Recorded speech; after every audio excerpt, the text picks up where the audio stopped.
उत्तर प्रदेश सरकार ने जारी किया विज्ञापन, बहुत जल्द होगी एलटी ग्रेड जो है शिक्षक भर्ती। लगभग उत्तर प्रदेश में 7,500 पद जो है विज्ञापन के माध्यम से जारी किए गए हैं। इनकी भर्ती जो है 28 जुलाई से शुरू हो जाएगी।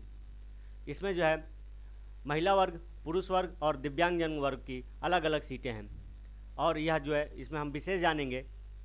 आगे बढ़ने से पहले जैसा कि आप पीछे देख रहे हैं, इस मानसून युवाओं के जीवन में बौछार, मतलब इस मानसून में जो है युवाओं के जीवन में भी बौछार आ गई है। हालांकि बारिश होगी या नहीं होगी इसकी कोई संभावना नहीं है।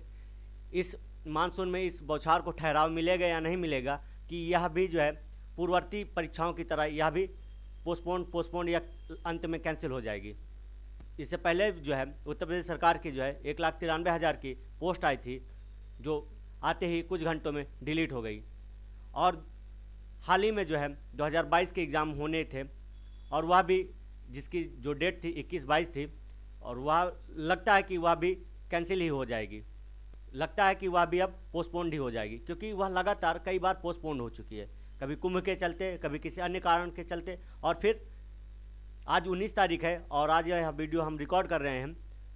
अब तक जो है इस दशा में भी अभी एडमिट कार्ड नहीं जारी हुए हैं। तो इससे यह आशा लगाई जा रही है, इससे यह उम्मीद लगाई जा रही है कि यह भी एग्ज़ाम पोस्टपोन्ड होंगे, क्योंकि एडमिट कार्ड जो है 2 दिन पूर्व डाउनलोड होने की जो है सूचना आई थी आयोग से, लेकिन वह अब भी जो है जब आप साइट खोलेंगे तो आपको कहीं भी एडमिट कार्ड डाउनलोड करने की कोई भी जो है लिंक नहीं मिलेगी। चलिए आइए जानते हैं विशेष इस भर्ती के बारे में। उत्तर प्रदेश लोक सेवा आयोग सहायक अध्यापक प्रशिक्षित स्नातक श्रेणी पुरुष महिला शाखा 2025, इस विज्ञापन के माध्यम से सरकार ने यह जानकारी दी कि एलटी ग्रेड की जो है लगभग 7,500 जो है पोस्ट बहुत जल्द भरने वाली है सरकार, और जिसके जो है आवेदन 28 जुलाई से स्टार्ट हो जाएंगे। अगर हम पद की बात करें तो वह है सहायक अध्यापक जो है स्नातक बेस्ड। कुल पद की बात करें तो 7,466। पुरुष वर्ग में कितने हैं? 4,860। महिला वर्ग में कितने हैं? 2,525। दिव्यांगजन के जो वर्ग में है वो है 81। और हम बात करें इसमें जो है योग्यता क्या होगी? योग्यता होगी आपकी स्नातक और बीएड। आयु सीमा जो है मिनिमम आपकी 21 वर्ष होनी चाहिए और मैक्सिमम 40 वर्ष। और जो है कैटेगरी के अनुसार सबको छूट मिलेगी। आवेदन जो है 28 जुलाई से स्टार्ट हो जाएंगे, जिसको आप ऑफिशियल वेबसाइट पर जाकर अपने फॉर्म भर सकते हैं। और इस फॉर्म को भरने के लिए आपको सबसे पहले OTR करना होगा। OTR अगर आपका नहीं होगा तो यह फॉर्म नहीं भरा जाएगा, इसलिए आपको सबसे पहले अपना OTR कर लेना है, फिर उसके बाद जो है फॉर्म को भरने की प्रक्रिया को शुरू करना है। आवेदन शुरू 28 जुलाई से और ऑनलाइन होगा। ये ऑफिशियल जो है वेबसाइट इसकी, आप जो है वहाँ पर जाइएगा, ये है ऑफिशियल वेबसाइट। और अंतिम तिथि जो है उसकी ये है 28 अगस्त। लगभग आपको जो है 1 महीने का समय मिलेगा।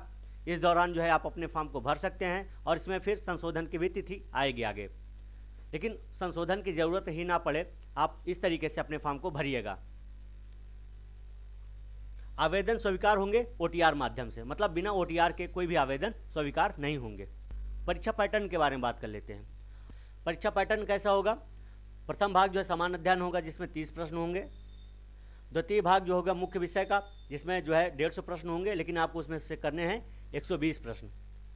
परीक्षा अवधि कितनी होगी? 2 घंटे की होगी और पूर्णांक कितना होगा? 100 का होगा। मतलब आपकी जो परीक्षा अवधि है वह 2 घंटे की है और पूर्णांक जो है 100 नंबर का है। और इस बीच जो है आपके 2 पेपर होंगे, एक समान अध्ययन का जिसमें आपको 30 प्रश्न करने हैं और दूसरा जो है 120 प्रश्न करने हैं। मतलब 150 टोटल रहेंगे, लेकिन आप उसमें से सिर्फ 120 करने हैं। यहाँ पर एक विशेष जानकारी, जो सामाजिक विज्ञान वाले होंगे उनके 4 खंड होंगे, लेकिन उनमें से उनको जो है 2 चुनना है। सामाजिक विज्ञान के लिए मुख्य विषय खंड भूगोल, इतिहास, अर्थशास्त्र, नागरिक शास्त्र। प्रत्येक खंड में 60 प्रश्न होंगे। चयन उम्मीदवारों को इन 4 खंडों में से किन्हीं 2 को चुनना होगा। मतलब आपको जो है सिर्फ 2 का ही चयन करना है, 4 में से 4 को नहीं करना है, अन्यथा आपको जो है नुकसान हो सकता है। आप लोग के सवाल होंगे कि मैं सिलेबस के बारे में कब बताऊंगा, तो मैं आपको बता दूं, सिलेबस के जो है पैटर्न में कुछ बदलाव हुए हैं। जो 2018 और 22 में परीक्षाएं हुई हैं उसके सिलेबस में कुछ परिवर्तन किया गया है। जैसे वह अपडेट होगा 28 तारीख को, हम उसके बाद इसमें जो है विस्तार से चर्चा करेंगे। उत्तर प्रदेश शिक्षक भर्ती 2022, इस पर एक विशेष नज़र डालने की ज़रूरत है, क्योंकि इसकी जो आगामी परीक्षा भी 21-22 को होनी थी, टीजीटी की खासकर।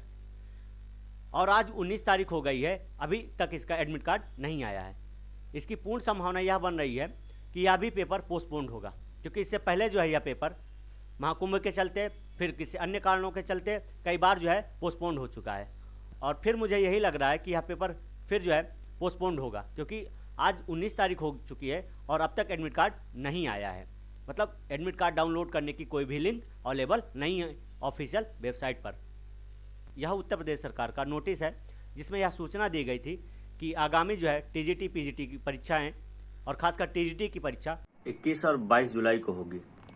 लेकिन आज 19 तारीख हो गई है, एडमिट कार्ड अब तक नहीं आया है, तो इसकी पूर्ण संभावना बन रही है कि यह पेपर फिर पोस्टपोन्ड होगा। जैसा कि आप देख रहे हैं, यह जो है इससे पहले सहायक आचार्य असिस्टेंट प्रोफेसर की लिखित भर्ती 16 एवं 17 अप्रैल 2025 विज्ञापन संख्या 2022 प्रशिक्षित स्नातक टीजीटी की परीक्षा 14 एवं 15 मई तथा विज्ञापन संख्या 2022 प्रवक्ता पीजीटी की परीक्षा 20 और 21 जून को होनी थी। ठीक है, लेकिन यह पेपर फिर जो है पोस्टपोन्ड हो गया।